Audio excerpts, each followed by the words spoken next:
Great. Okay. Well, hello and welcome to Lille near Toulouse in France. We're here this week for the measurement working group development week. So we're working on a Datalogger, an open source Datalogger for wind applications. So what are we doing? Well, I've got over here a list of objectives for the week, which explains why we're here, what we're trying to do. We're trying to develop a design for an open source Datalogger to be able to measure and monitor wind turbine systems. So this week we wanted to come up with a specification for such a logger. Why would people want to use it? We want to evaluate the existing components. We want to build a logger. We want to get input from wind empowerment members. So I want to say a big thank you to Rafael, to Kimon. Rafael is in Patagonia in Argentina. He's been working with Dataloggers since the 1990s. Kimon is in Kathmandu. He works with the Kathmandu Alternative Power and Energy Group. And he's been working with Dataloggers to measure the performance of the wind turbines that they're building there, probably also for hydro generators as well. And then Clément Gelin, Loic Rival, Christian Casillas, all of whom have also written in on the forum. These guys are from Blue Energy, an organisation that's based in Nicaragua, here in France and in the US. And to Thomas Passios from the NTUA, the National Technical University in Athens, who have been using Dataloggers to measure the performance of a small wind turbine at the test site that they have in Rafina, which those of you who attended in Athens will have seen back in November. And then finally to Noam Detan from CommitMe in Palestine, who again is one of the most experienced people within the association with regards to data logging. So thank you to all these people for answering our call for information that we put out on the measurement working group forum. So the forum is a Google group. For those of you that haven't used it before, you can find it on the Wind Empowerment site. Simply go to working groups in the menu and then go down to measurement. On that forum we've been taking questions and suggestions from people, and they've been feeding into the discussions that we've had this week. So it's been great to have such a wide variety of input from the membership, so thank you again to those people. We've also been blogging throughout the week, so we've had 3 blog posts now, one each day, and they're available on windempowerment.org. So, yeah, I guess that's the other main objective that we had for the week, making sure that we share the knowledge that we generate here. In addition to these kind of more short-term methods of communication, we're also planning to document everything that we do. We've been talking today about using GitHub and other methods for continuing to collaborate beyond this week, because although it's very easy to do stuff together when we're sitting down in the same workshop, we realise that we are, as a group, are going to disband geographically, but we want to be able to continue collaborating, working together, and doing more than we could do individually. Oh, I think we've just got a new person who's joined. Okay, so I'm going to move on to the different groups of users that we anticipate for these systems. So drawing again on the responses from the forums and the experience that I've had personally from data logging and from speaking to other members within Wind Empowerment, we've drawn up 4 basic systems, 4 reasons why people would use data logging. One is for educational purposes, to show people how systems are working, to show people, for example, how to measure the wind, or to show people how much current is being produced by a particular wind turbine at any point.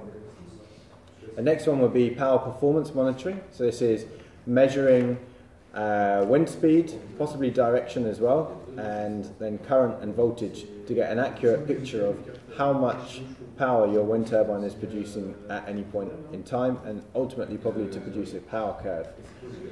Then we've also got energy systems monitoring, which would mean you're looking at how much energy is generated from the wind turbine, perhaps also solar panels, and whatever other generation you've got on the system. Also, where does that energy go? How much are people using? So you can balance the supply of energy with the demand. And then the final one would be wind resource assessment. So as we all know, the wind is a very variable resource, and to find out where it is, whether you've got enough at the particular location where you're considering installing a wind turbine, is quite a difficult task, but it's something that a Datalogger can accomplish. So, if you would like to come over here and give us the cameraman. Just going very briefly through these individual types of systems, the power performance monitoring. So we're talking about a very accurate system here, looking at the wind turbine only. And we really want to be able to, well, the reasons why we would want to do this would be to quantify the impact of design improvements, to verify an installation once you've installed it. Is it actually producing as much power as you thought it would?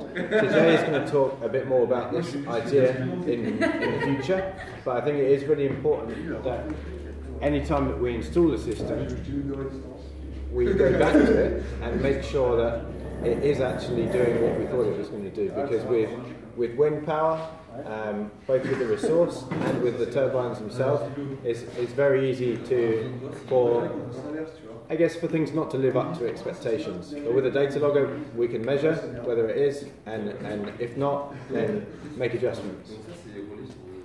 Other reasons might be certification or maintenance. So, energy systems monitoring. So the priorities for doing this would be, we want it to be very easy to install. We want access to the data, ideally remotely, so wherever we are in the world, we can get access to live system performance. I think we might be paused a minute. Sorry, John. A little bit like. Could you zoom in a bit, please? Yep. Can you see okay now? Yes, thank you. Okay. Another thing that's really important is that the system is reliable in the long term. So for energy systems monitoring, then we don't just want it to work today, we want it to still be working in 6 months' time. We don't want to have to go back and continually fix the equipment. And we're probably more interested in electricity production and consumption rather than the wind resource itself. So typical applications for this, as I mentioned previously, optimizing not just the wind turbine itself, but the entire energy system, making sure that the energy that's produced matches with the energy that people need. And again, maintenance as well. If you've got a record of what was produced and when, then it's much easier to fix any problems.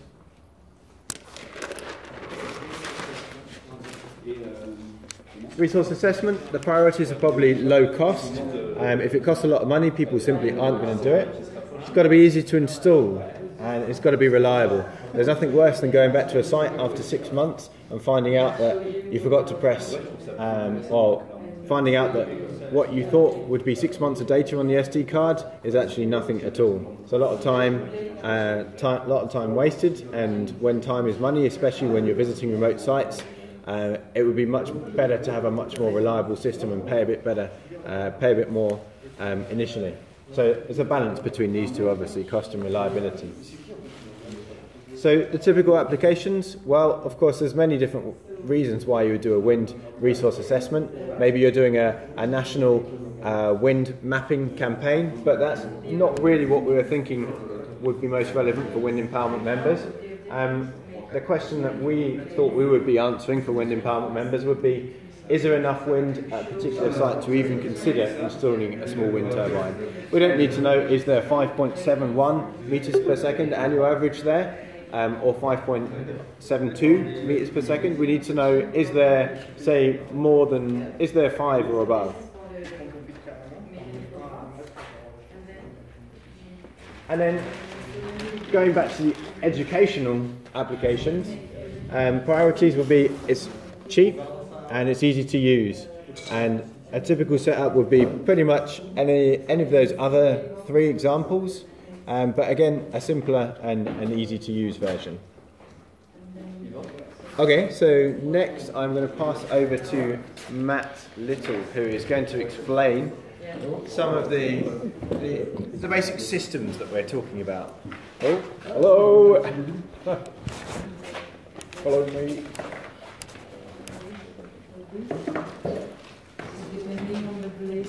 Okay, so John's explained some of the applications. So that was one of the first discussions we had was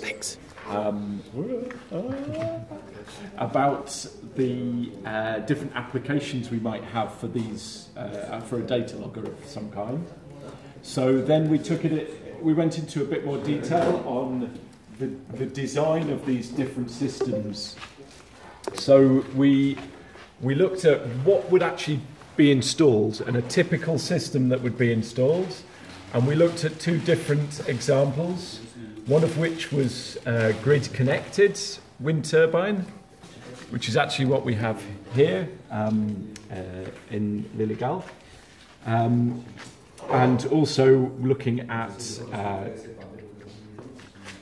off-grid systems. It's come through as reversed, but it doesn't matter. It comes out right at the other end. So also looking at off-grid systems. So we've drawn out the overview diagram of these different systems. So we have wind turbines, we have rectification. In a grid connect system, we have an inverter and some kind of dump load, and we have the grid. And in off-grid, we have rectifier again. We then have a battery system rather than a grid, and a regulator. And when we supply different loads, we have a DC load and an AC load. Hello, I think we've got a new arrival here. Whoever the new arrival is, would you mind just muting the microphone? Otherwise it comes out very loud in everyone else's ears. Thank you. Oh, it's you, right. Okay. It's Jonathan. Okay, so we then we looked at all the different things we would want to measure in order to monitor these systems for the applications that John has explained.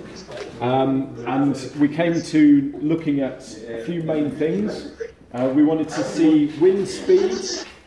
So we wanted to measure the wind speed. We wanted to measure the wind direction. We might want to measure the RPM, the rotation of the wind turbine itself. We also wanted to measure voltage in different places and measure currents in different places.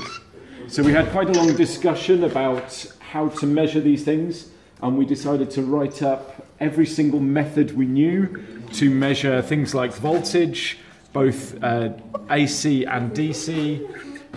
We looked at wind speed, so anemometry, and different ways we could do this.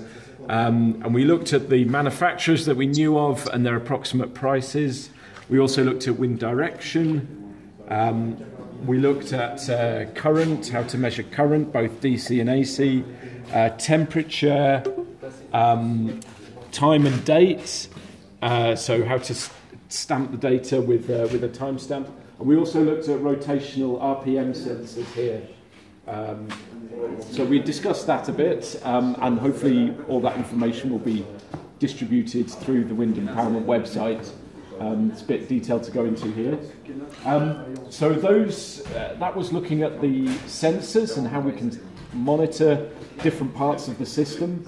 So we then thought about collecting that data, and we started to draw out this, which is a more of a diagram of our ideal data logger. And the sensors are all here at the input. We have different digital and analog inputs. We have a microcontroller, and we discuss different ways of open source systems for programming microcontrollers. And then we're starting to look at different parts of the system. So we're looking at how to power this unit. So if we're on a grid-connected system, we want to power it with AC. If we're on a battery-based system, an off-grid system, we want to power it from the battery or from an internal battery.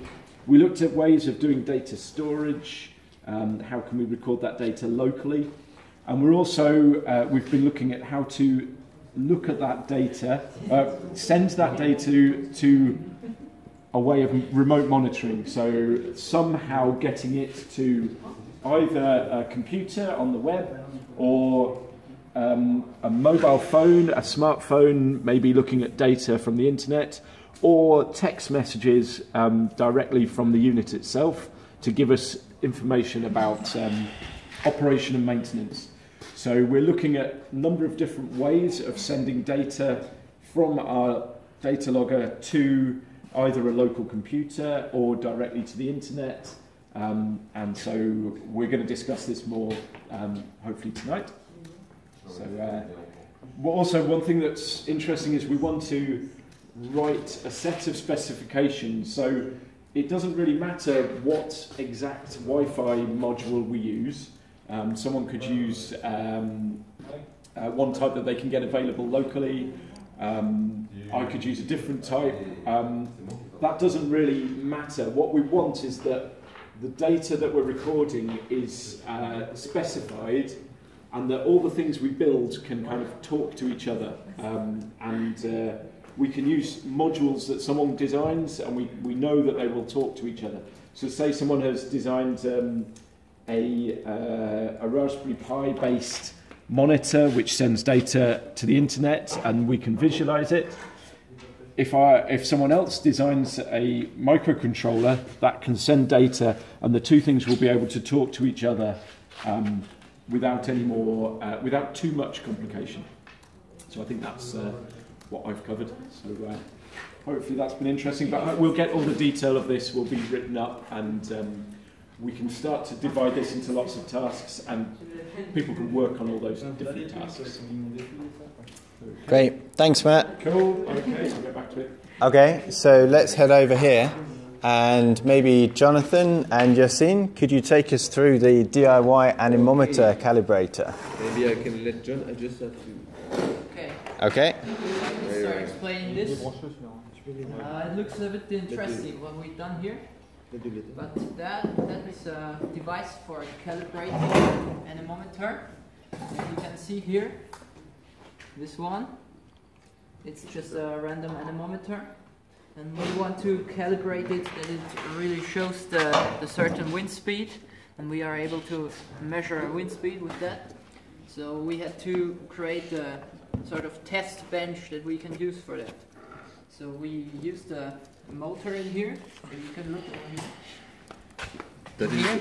In here we got a motor from an old washing machine, and this piece of wood fixed on here, and then we got a data logger inside this box. Which is actually not inside the box. But soon it will. Yeah. Shouldn't have taken the lid off, no one would have known.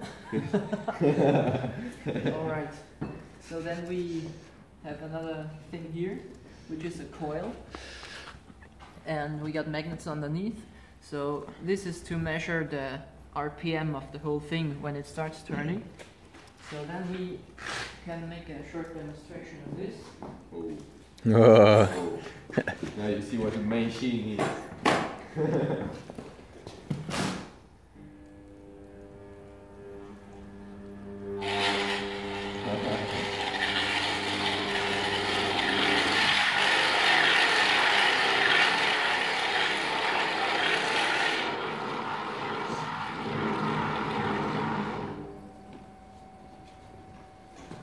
Looks more like an helicopter than it looks like a helicopter.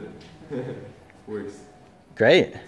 I'm impressed it actually worked on camera as well. Yeah. So with the call we will gather the data from the code and on the same time from the anemometer with the Datalogger battery. So the problem is that the Datalogger is not suited to take the data from the coil. So we go through the PCB card that I'm losing my words. Gilou that Gilou did, which is to how would you say, operational amplifiers that are used to transform the kind of sinusoidal signal to true square signals. And then we will be able to synchronize the measure of the wind speed with the measure of the anemometer. We will synchronize it with the RPM, so we'll know very precisely at what time what the true measures. We can calculate how fast the anemometer is actually moving by knowing the RPM, and we also know that this from the middle is exactly 1 meter. So that gives us the ability to calculate the wind speed that it's on the anemometer, and then we can calibrate it. Yeah. So that's the idea, to create a test environment, and we haven't tried the whole thing yet, so we have to figure out if it's really accurate and how it works. But it's a prototype.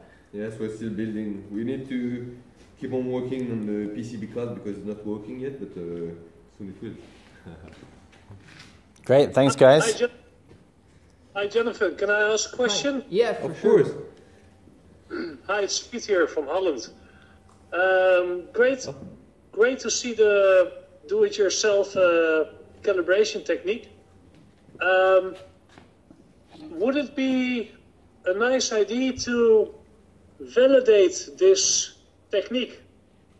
So, for instance, you take an anemometer that you one time calibrate in wind tunnel, and then such to see if your technique, how you calibrate, how precise it is valid. Yeah. Could that be an option? Just that we know for sure that this technique of calibration is good, or maybe correction factor is needed, or something like that. Yes, that's true. That's what we'll do. Yeah. But there is in Okay. What? Okay, great. Yes, yeah. So that's what we'll do. Jay has a friend who is working with wind tunnels to calibrate stuff, and so once we can calibrate some anemometers, we will send it to them normally, hopefully, and then we will know if our method is accurate and what accuracy we can expect from it. Okay, super. Thank you. Yeah, thanks. Any more questions for the DIY anemometer calibration team? Should be fine. Okay, well if you think of any more, then ask us at the end and we can come back to them. Jalou, are you ready to show us the visualization? So Jalou has been... Can you just open the door for me, please, Jonathan? Okay, you want to go outside? So we have a wind turbine outside. Take care of the Wi-Fi.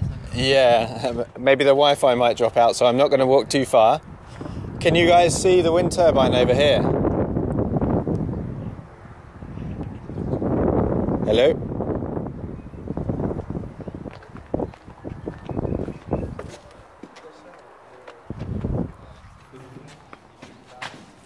Hello? Hello? John? Hey, did you see the wind turbine outside? Yes. Great. Okay, yeah, I thought the Wi-Fi might have dropped out because I walked out the building for a bit. But basically the wind turbine outside is sending data all the way down this very long cable over to Jalou's computer over here. Hello. During the week, I continue my work on simple shield to put on an Arduino board to measuring data from anemometer, wind vane, and the power out of the inverter. So when I build the prototype, I make some mistake, and I continue to repair my mistake and work on the visualization to have a cool display. It's based on the Lemon CMS system to collect, process,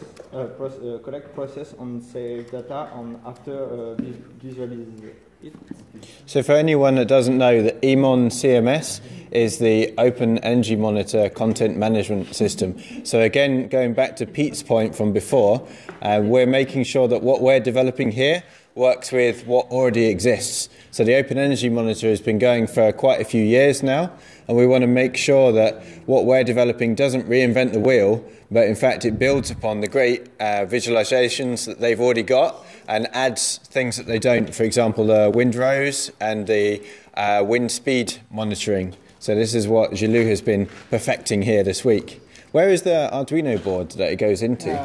Here. Just down here, okay. The cable come here, and we can see all my mistakes on, and we work on. So it's simple. And in the future, we can add it on the future Datalogger. So it's a good part. Brilliant. Any questions for Gilou?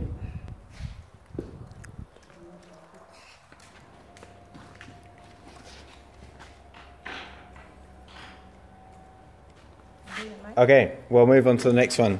Thank you, Gilou. Oli, could you show us your 3D printing machine over here?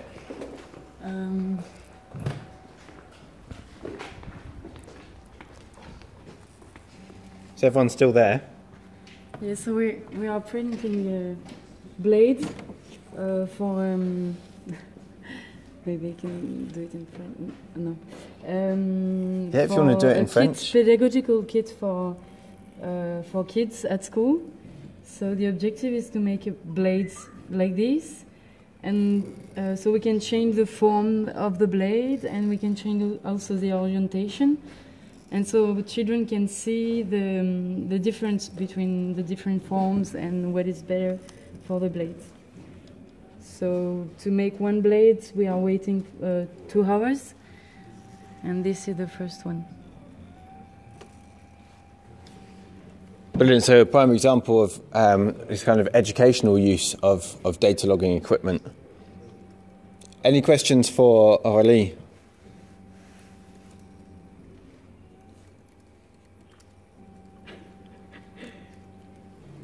No? Okay. Well, again, if you think of any, let us know at the end.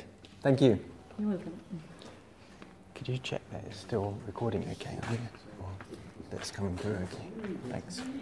Okay, so we're going to head over now to go and see Clément and Ivan. Where are they? Clément, Ivan. Yeah. Can you show us the 5-volt supply? Yeah. Are you in this room now? Yeah. Okay.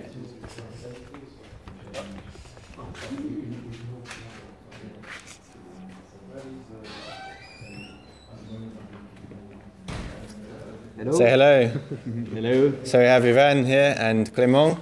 They've been working on making a 5-volt supply from 240 or 220 volts AC supply here. Something in English or if you do it in French, if Ivan could translate, that would be great. Thank you. Donc aujourd'hui, on a travaillé sur une alimentation pour une carte électronique qui serait sur les réseaux. So could you just speak a little bit louder, yeah, and make sure they can hear? Just as loud as you can, to make sure it goes in there. So we worked on alimentation in 5-volt DC for the electronic card, starting from the grid. So we used transformer and un pompe diode. A bridge of diode. Avec des capacités pour. And two condensator capacity to filtrate and regulate the tension. This is a regulator for.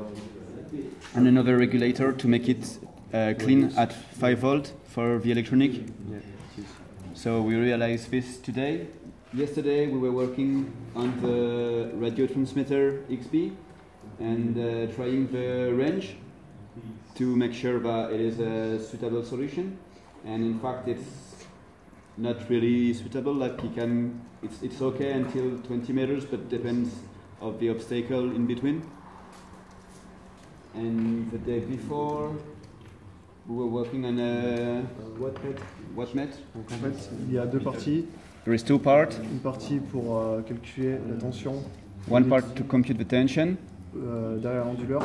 At the end of the redresser. Onduleur. Non, mais en anglais c'est redresser. Ah, excuse-moi. Et une partie pour calculer le courant. And another part to compute the current. Yeah. Donc la première partie utilise un transformateur de puissance. First part use a transformer of measure, a measurement transformer. I'm not so sure about my English. Donc le but du transformateur de mesure, c'est de d'abord abaisser la tension pour pouvoir la calculer avec une carte Arduino Uno.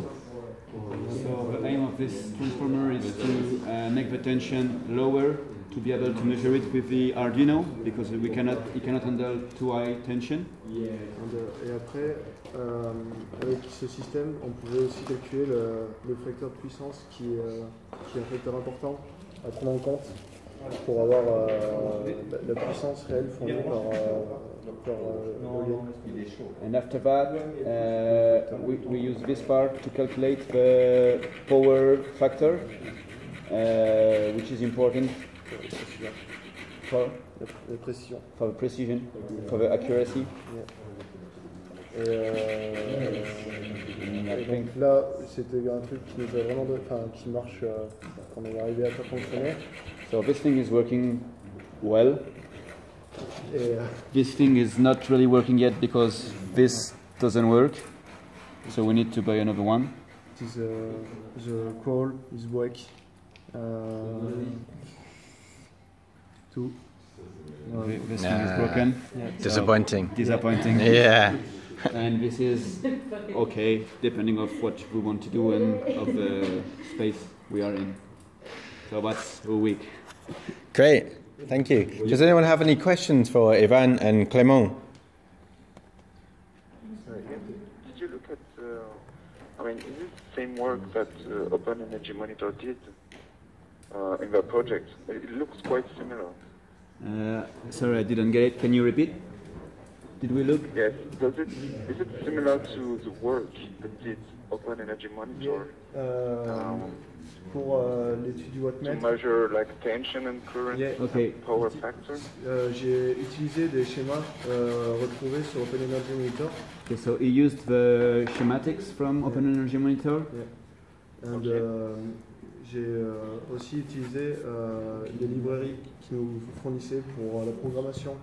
Car il faut des calculs d'intégrale. D'accord. Donc c'est assez proche de ce qu'ils ont fait en fait. Ouais. Pour la partie du schéma, en fait, c'est quasiment le même. Et sauf qu'au lieu de prendre des cartes qui sont faites, j'ai juste repris les schémas et mis ça sur une carte Uno derrière. D'accord. Could you do us a quick translation, Ivan? So it's really similar to what is done by Wind Empowerment, but he used by Open Energy Monitor. By Open Energy Monitor, but he used the Arduino card instead. At some point. Okay, thank you. You're welcome. Do we have any more questions for Clément or Ivan before we move on to the next part of our tour? Okay, well, thank you very much to both of you. Thank you. Sorry for the poor language. No, it was excellent having you in between. Jay, are you ready to give your explanation of the ultrasonic rental system? Do you want to just turn it round a little? Maybe we should move it out of that corner.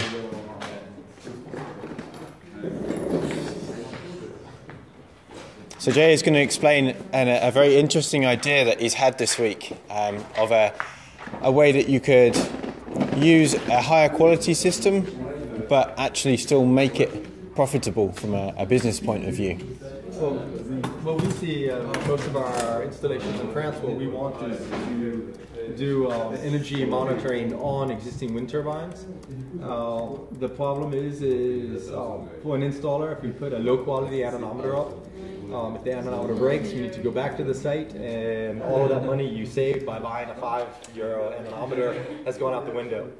Well, this is a fairly simple system where we've got a measure for measuring both the production of the wind turbine and the energy coming from the grid.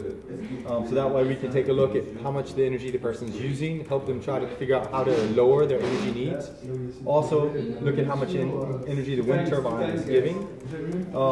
Afterwards this goes into our Arduino, where we are sending this then to the internet, and we're either sending this through Ethernet, Wi-Fi, or GPRS, or cell phone. And the real idea behind this is this small kit where we're just doing power measurement. It probably can be something that's built and sold for maybe 50 to 100 euros for a kit. So this can be installed at somebody's place. Whereas the anemometer is a 700 euro anemometer. This is more difficult to justify for somebody that has a 8,000 euro or 7,000 euro system on grid tie and a Piggot's type machine. So one idea is that we can buy several of these and have this on a loan program. And so the person we can put these out at the person's home. And so that way for the first 6 months or the first year, until we do the first maintenance, the anemometer is sending information to our Arduino, which is going to the internet, where we can check on the wind turbine. And after 6 months, we can come back.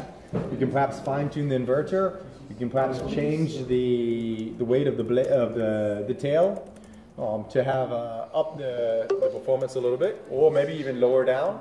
We can also see what sort of problems are happening with the machine over the first several months. Usually from what we've seen is problems about the wind turbine happen in the first 6 months of the installation. So this way at least we get down a little bit of control and seeing what's happening over the beginning of the installation. When we do the first maintenance, we lower the wind turbine down, we take a look at the bearings, we take a look at the blades, and at the same time, unless the client is really keen on buying the anemometer, we would take the anemometer and send it to the next client, or take it and install it at the next client. And so this way, you can have a fairly cheap system that stays there, and we'd still be able to get information coming from that client. But the anemometer, which is much more expensive, we could replace it with a cheaper model, but what we've seen is once you calculate having a decent quality anemometer, wind vane, and the Wi-Fi system, I think we're going to be easily at 400 euros or 500 euros. 700 euros is not a big difference in the scheme of things. Brilliant, thank you, Jay. Okay. Do we have any questions for Jay?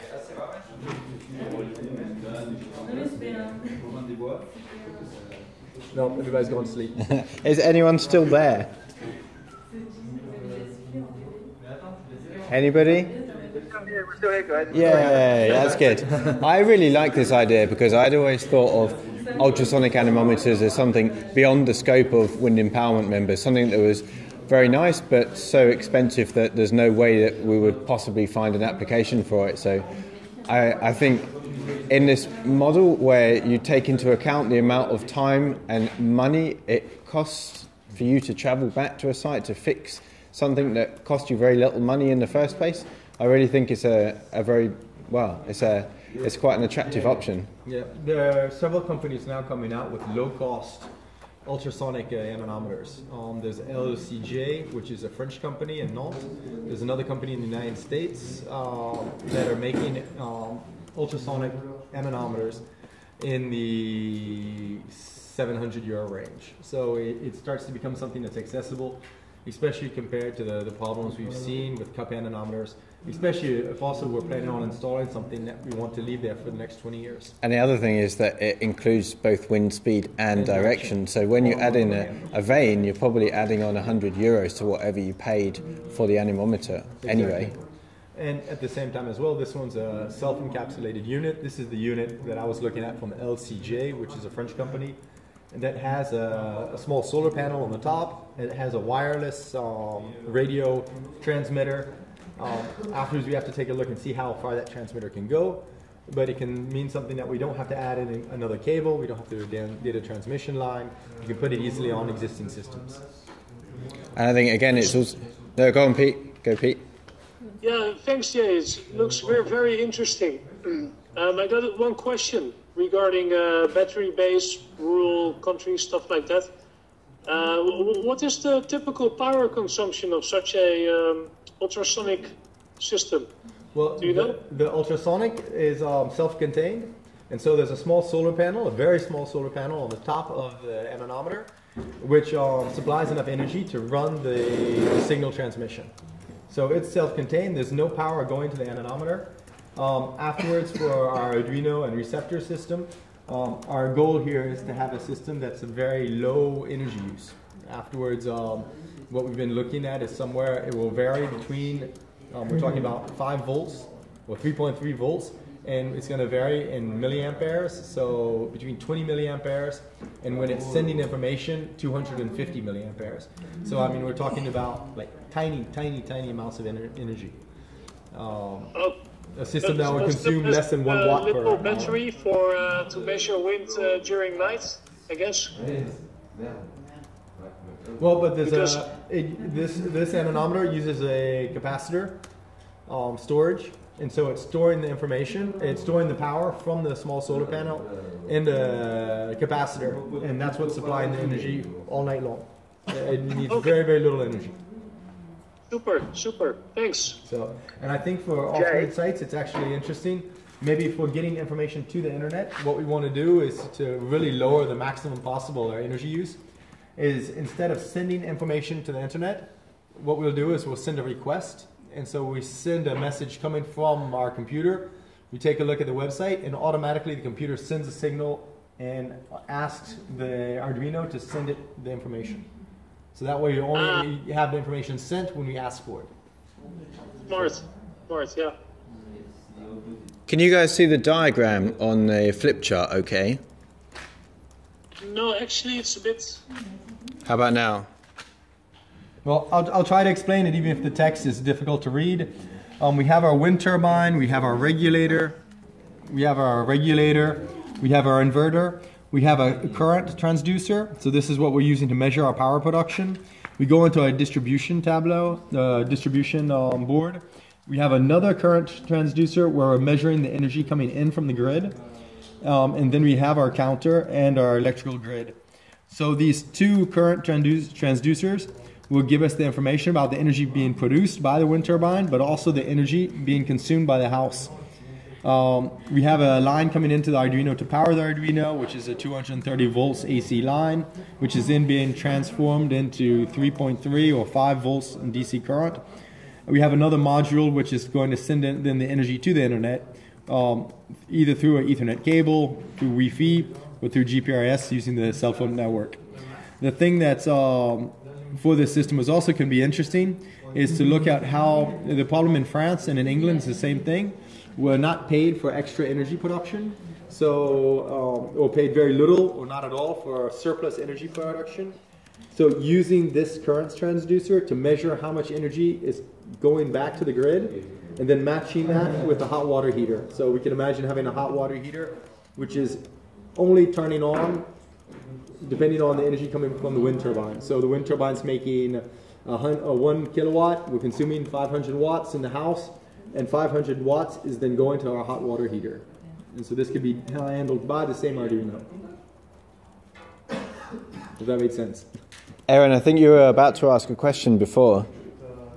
Yeah, it was just that Jay, you sent through that design for a DIY anemometer, ultrasound anemometer. Have you looked much into that? Do you think it's possible, or is it? It does exist, though there are home-built anemometers. I've seen several of them that we'll be looking at over this week, and it is a possibility. I mean, that's it's definitely possible to look into building our own and slowly designing an anemometer. But I think for the moment, we want to get something up and running and start playing with an existing technology. I mean, I'd like to have a system that's running like this in the next couple of months, especially since Clément, my intern, is here until July, and so part of his goal from his internship is to have a system up and running by the end of his internship. And so we'll probably invest in getting a fairly expensive anemometer, building out the rest of the system, and then putting that up somewhere to test, and then giving some feedback about how that's running over the next year. I think the big thing with this system is reliability, isn't it? You don't want to be going back to the same site. So I think for DIY anemometers, you probably want some kind of testing program where you've got an ultrasonic anemometer, a DIY one here or somewhere nearby to either your workshop or someone that you know's workshop, where you can get to it and fault find without having to spend hundreds of euros getting there and back. Yeah, well, maybe if we spend some time on it, but I think designing and developing, even using off the shelf or all existing anemometer models that people have home built, it's something that's really possible, but your reliability and also the time to test to make sure you have something that's working could take a little while. And I think we're looking at two different systems here. I mean, there's one system where we take a wind turbine, the person's got a wind turbine, we install a kit for them to do measurement, and they don't really know how this works and they don't care. And you have other people that say, hey, I'm just going to build it myself, and so they buy a kit, and we help them a little bit, and they build their own anemometer, they build everything else. It can be really interesting, but it's really a question about the different markets for different people. And I think in the school model, for example, it'd be great to have a bunch of students build one of these and build their own anemometer. And it'd be a really good way to teach university students more about their Arduino, more about how ultrasound works. There are lots of possibilities. Great, thanks, Jay. Thanks, Jay. Great system, good ideas. Any more questions for Jay? In fact, we are actually at the end of the tour now. So any more questions for anyone on anything that you've seen today or that you've seen on the blogs or the forums?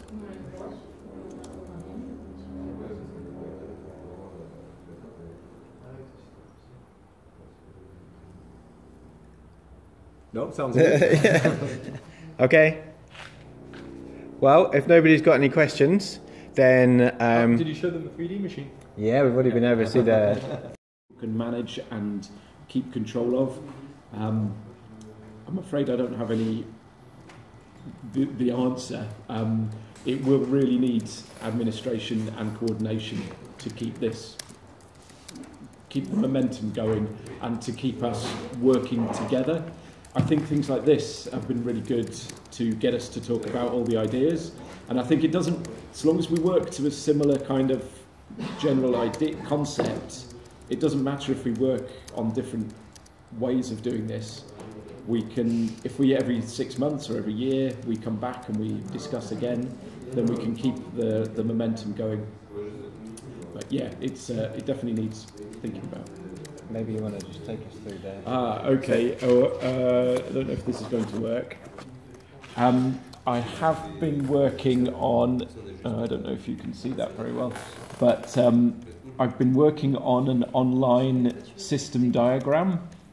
I will make it available via a link. Maybe I'll tell John the link.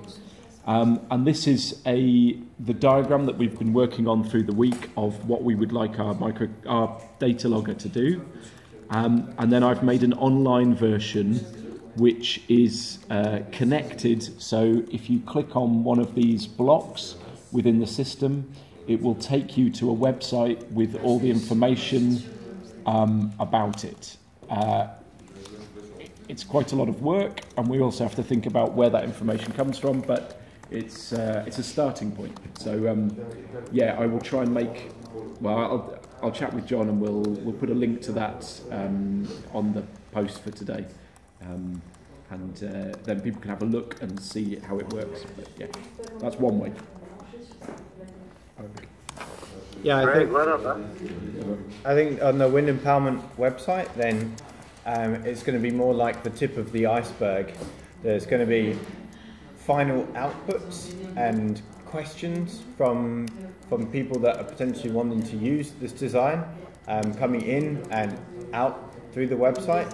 But I think a lot of what's going to be going on is going to be through other platforms, through GitHub, through this diagram and the other kind of pieces that will be written up.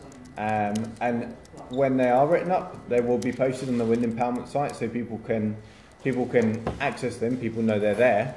And I guess another way that we will keep everyone informed is through webinars as well. So just like we're doing now, just like Matt did back in September, every time we've made some notable advances, then we'll want to share them with the group, both so that Wind Empowerment members can start using this great new technology, and so that we can get more input on how to improve it in the future. Yeah, I think the Wind Empowerment website is a very good point of contact for getting this information, and if that can be, there's lots of articles on there already, and there's going to be reviews of products that people use, and also links to projects that people have done. So this will be one of the projects, the Datalogger system hopefully will be one of the projects that we can link to, and you can find information. So it's a kind of point of contact where you start looking, and then it maybe takes you links to other places where the project is managed by someone who's just managing that project, rather than trying to manage someone trying to manage all of it. Yeah, that's. Yeah. So, any more questions from anybody? Or was there anything else that you wanted to follow up on that one, Aaron? We gave quite a long answer, but did we give you the answer you were looking for? It sounds like you've at least given it some thought, which is great. I've already been quite impressed with the amount that's been on the Wind Empowerment website, and I suppose the more documentation, the better, that people can read it up. Just thinking, like, it's obviously been really useful having this week, a regional get-together, but maybe someone in South America or Africa want to do the same. And it'd be great if they could start where you guys finished, so that there's so you're not redoing any of the work that you've already done. So a bit of a summary of what was achieved and ideas for taking it forward, and then you can share that, and other groups can get together and work on some similar stuff. But it sounds like you've been thinking about that anyway, and you've got some good plans for taking it forward. So well done. Absolutely. I mean, the diagrams that Matt took us through earlier, the big system diagrams, that's essentially an overview of all of the different parts of this project. And what we're going to do during this final evening and tomorrow is divide that up and make sure that we've got someone for each part of that that's taking it forward, and not just continuing to develop, but writing up and sharing what we've done so far. So we do have a lot more already in terms of documentation than what we've shared on the Wind Empowerment website, that we're imagining will go into something more permanent. The stuff on the Wind Empowerment website is kind of a snapshot in time where we were up to at the end of each day. I think an important issue that we have learned from this week definitely is... Hello? Go on, Pete. Sorry, please go. I was just going to say... I think it's really great what you have accomplished. Okay, go for it. You go. No, after you. Okay. I think it's really great what you accomplish, and I'm looking forward to the roadmap and see from there if we can also maybe make some proposals and get some students or specialists involved. But we need some kind of project requirement sheet or something. But I think this is a really good fundamental basis that you have now. And thank you. Very excited about it. Yeah, I think one of the things that's been very good about this week is breaking the whole system into smaller parts. And like you say, have someone working who's either a specialist or has time to spend researching one particular part, such as a student. So what we've done is break it into these smaller parts, and hopefully it'll be very obvious what those parts are and what the specifications of each of those parts are. So yeah, I think for the future we're in a better position now for breaking it into smaller bits and going from there with more information. Yeah, I think building on your point, Pete, in that there will be some great opportunities for student projects here. We do see in Wind Empowerment quite frequently students come to us and say, oh, I'm about to do my master's project and I would really like to do something with you guys on small wind for development. What can I do? And normally we kind of look at each other and say, what can I do? What can I do? And then by the time we've decided, they've disappeared and done their project with someone else. So this is a great concrete example of a collaborative project that is ongoing, and with some careful management and identification of the work that needs to be done, we can break off bite-sized chunks that are the size of a bachelor's thesis or a master's thesis and say, we need this bit to be done. Given the skills that you've got, would you like to take this on as your project? And then when they've done it, we can take that and using things like GitHub, where you can manage the development of specific parts of a piece of software or a design, we can then feed that back into the project overall so that everyone benefits from what this particular student has accomplished.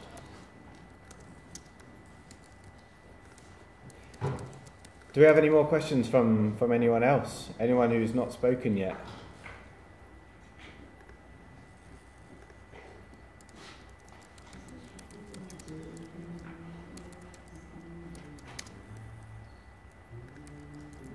Okay. Well, if you do have any questions, then does anyone not know how to access the forum, the measurement group forum, the Google group?